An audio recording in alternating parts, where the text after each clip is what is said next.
Hi, Emma Cartmel here again from CHS Group. What I thought we'd touch on today is a little bit about your actual stand. Majority of exhibitors do have shell schemes, so that takes away a lot of the hassle, but you might want to give some thought about how you're going to make your stand out, how you're going to give it impact, how you're going to attract people to your stand to talk to you. So, first thing to think about is who is your audience and what would they expect when they come to see you at your stand. Remember that these are people who plan events for a living.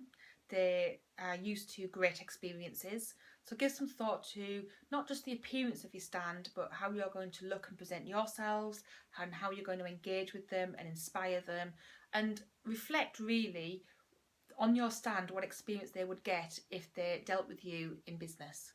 So when it comes to the layout of your stand, you have a number of options. You can think about, if you have banner stands, putting them up. You might want to get graphic panels affixed to the walls as information on how to do that in your exhibitor manual. You might want to bring in some furniture or an iPad to showcase your facilities, and try and be creative and think about ways you can engage with people, get them involved and get them to see really what they will get from working with you beyond the show. Once you've thought about your stand, then obviously think about the people and that first impression people are going to get, I guess, when they visit your stand.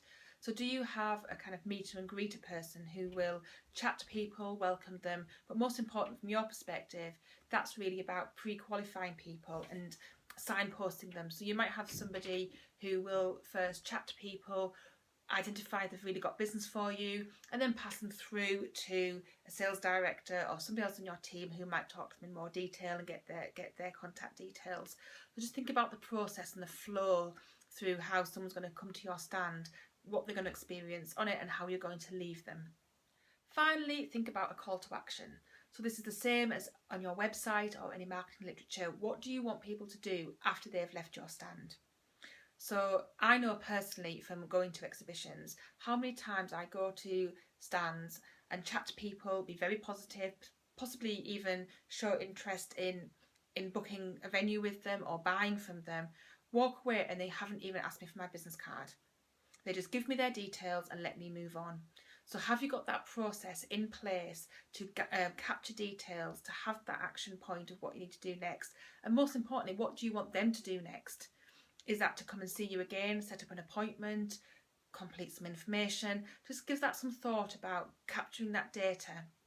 And obviously there's ways you can do that through us in terms of hiring your badge scanner so you can make notes. But equally, if you want to just, I like to keep a book and staple people's business cards in it and make physical notes about the kind, who I've met and what I need to do and what they've promised to do. So just give that whole process some thought and you will definitely have a much better experience at the show. And also in terms of what you're going to give people at the event. Now we've all been to these exhibitions and the last thing we want to do is laden people down with heavy magazines or books and literature. Certainly I always say to people, can you email me with that information? I don't like to carry things around with me. So just put yourself in their shoes when you're thinking about what you're going to be expecting them to take away. That said, we've already said previously that an A4 sheet on capacity and bedroom numbers and all that kind of thing is very helpful for people. So it's a balance really about what they want to take and what you can send them afterwards. Now, I think gone are the days where you need to spend lots of money on corporate gifts.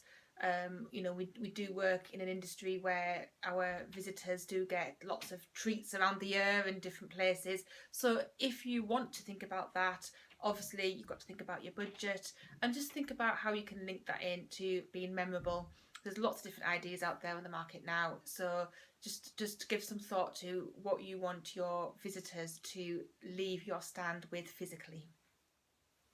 Let's also take a moment to think about making an impression with what you give people on your stand. There'll be lots of people, I go to these events where they're trying to give you information, literature, brochures, fobs with information on.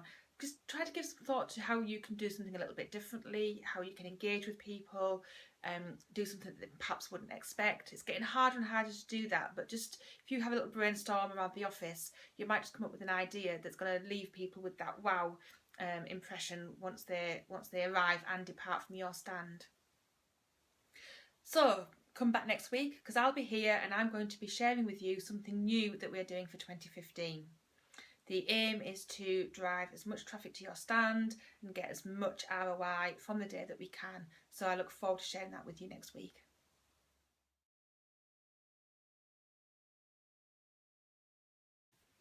Don't forget to engage with us by following us on Twitter and Facebook, which is a great way to keep up to date with all the show news.